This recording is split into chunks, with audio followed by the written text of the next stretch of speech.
All right, welcome back everyone for another deep dive. This time we're looking at something I think a lot of our listeners probably think about quite a bit, which is how to create an immersive English environment at home. Yeah. And we've got some really interesting sources for this one. Yeah, lots of good stuff. Yeah. Yeah. So should we just jump right in? Let's get right into it. Okay. One of the things that I saw that kind of jumped out at me from a couple of the sources was repetition. Oh, yeah. The power of repetition. Yeah. And, Yeah. we always think about repetition, when we're learning languages as kind of like, Some memorization. yeah, it's just kind of like Flashcards. or like drilling flashcards and Right. stuff like that. Yeah. But these sources talk about it a little bit differently. Yeah, well, they're talking about the power of repetition as it relates to building habits, right? Right.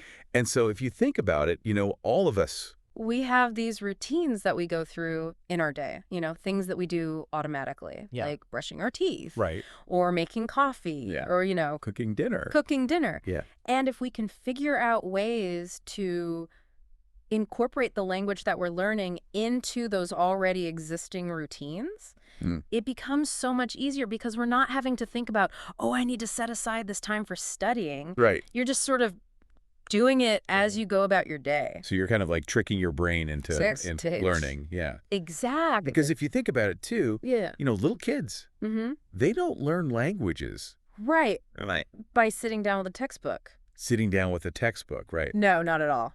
They learn it by immersion. Immersion, yeah. And by repetition. Yeah. Right. Exactly. So it makes sense. Yeah. That this would... Totally. And they learn by making mistakes and getting corrected and yeah, exactly. trying again. So yeah, the repetition piece I think is how really important. How would we do that? Yeah. Without it just being like, right. I'm making a sandwich and it's like, okay, bread. Well, I think what the sources are suggesting is that we think about specific techniques like spaced repetition. Okay. Have you heard of that? Yeah. Yeah. So that's where, like Anki flashcards, stuff like that. Exactly, yeah. Yeah. So you're revisiting words and phrases at increasing intervals. Yeah. And then another one that they talk about is active recall, right. which is basically where you're challenging yourself to retrieve information from memory. Right, so that's like... So instead of just passively reading something, yeah, you're actually trying to pull it out of your brain, okay, which has been shown to boost retention significantly. Yeah. So those are two things to think about. Okay, that's cool. And then they also give some really specific examples, I thought, that were interesting. Like what were some... Well, they talked about meal times. Oh, yeah. Bedtime stories. Yeah. And playtime. Yeah. And I thought, oh, that's interesting. Yeah. What do they... because those are all things that you do every day. Yeah, exactly. And that so many families already do, regardless of... what language they speak. What language they speak, yeah. Yeah. So what would that look like?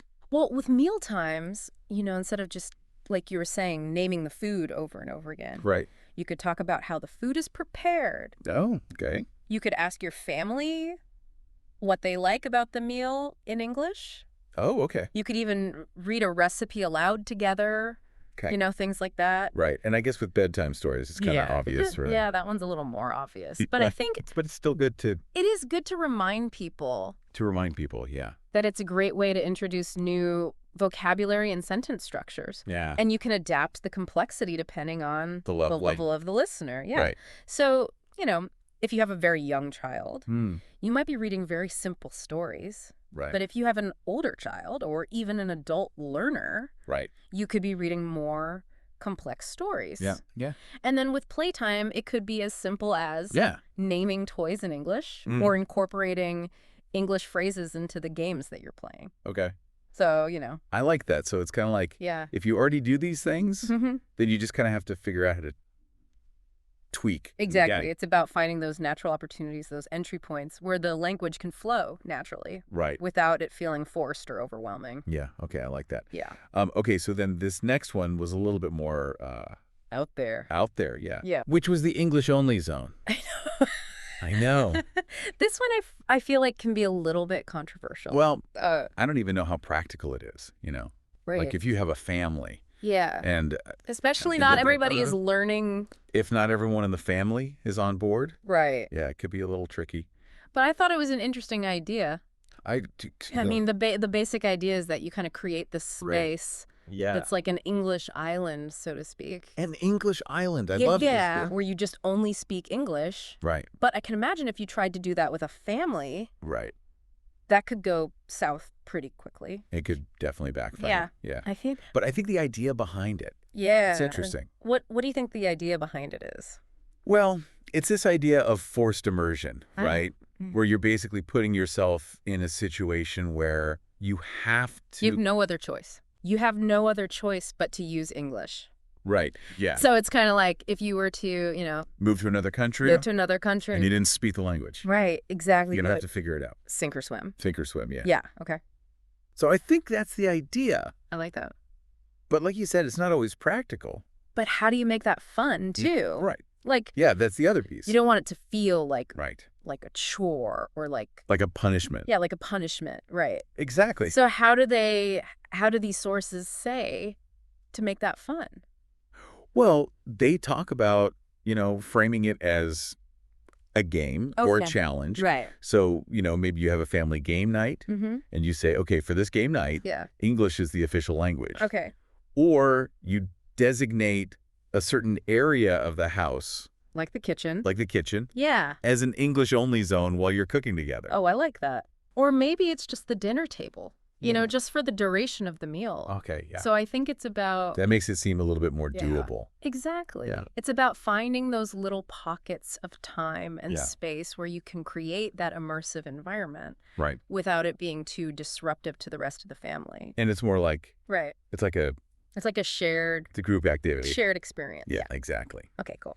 It's So then the other one that I thought was really interesting was this idea of labeling. Oh, yeah, the labeling. So this is where you... This one I think is really fun and really visual. Yeah, so this is where you Yeah. take like Sticky notes. sticky notes or whatever and you you just start labeling things around your house. label things in your house. Yeah. And the idea is that helps you. Yeah, the idea is that it helps you to connect.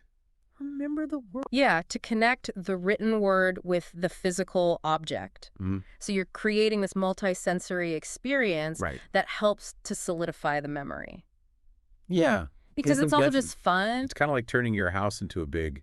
Right, exactly. It's like Literal. turning your house into a giant dictionary. Yeah. Yeah. But more than that, I think it's turning it into a Yeah. dynamic linguistic landscape. Oh, that's good. Right. Yeah. It's not just static words on a page. Yeah. It's words that are part of your everyday life. It's like a living, breathing Exactly. textbook. Exactly. Yeah. So, And, they talk about in the sources, yeah. starting with basic labels, Like door. like door, tumble, chair. Yeah, yeah. But I think you can get really creative with this. Right. And go beyond just the basic labels. So like what could you do? Well, you could use color coding Oh. for different word categories. Oh, that's cool. So, all of your nouns could be on blue sticky notes. Wow. And all of your verbs could be on green sticky notes. Oh, that's interesting. Yeah, or you could add descriptive labels. Oh, okay. So instead of just saying sofa, you could say comfortable sofa. Right. Or instead of just saying lamp, you could say bright lamp. Okay. And you can even write full sentences on the sticky notes. Oh, wow. Like, I use this to open the window. Oh, that's great. Yeah, so there's really no limit to So you could really go the creativity. crazy with it. Yeah, you could go crazy with it. And I imagine it would be really fun, Oh, I think it would be so fun, especially for kids. especially for kids. Yeah, to And- kind of see their house Right, and to see their house transformed transformed. Yeah. into this, language learning playground. Yeah, that's really cool. Yeah, so I think that's a really powerful technique. Okay, so we've got repetition. Mm-hmm. We've got the English-only zones. Yeah. And we've got labeling. What do you think the main takeaway is from all this? Well, I think the main takeaway is that our environment plays a huge role in our language learning. Okay. And so if we can find ways to make our homes more immersive, Yeah. more English rich, I guess you could say, Like, then it's going to make the learning process so much easier and more enjoyable. yeah. So it's not just about studying English. Right. It's about living English. Living English, yeah. I like that. And it's about cultivating a love for the language, Mm, not just a mastery of its rules. that's good. Right. I like that. So, okay. Okay, so for all of our listeners out there, Yeah.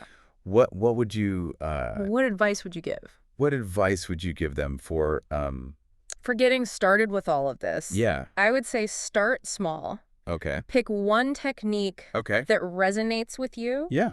and that you think you can realistically implement Right. in your life. Right.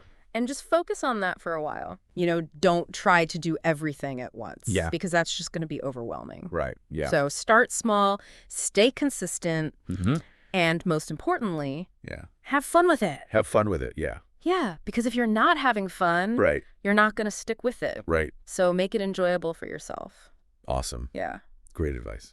All right. Well, that's all we have time for today. Okay. But thank you so much. It was great talking with you about this. It was great talking with you, too. And for everybody listening out there, go check out your house, see what you can label, see how you can weave English into your daily life. Exactly. And until next time, keep on learning. Keep on learning. Bye.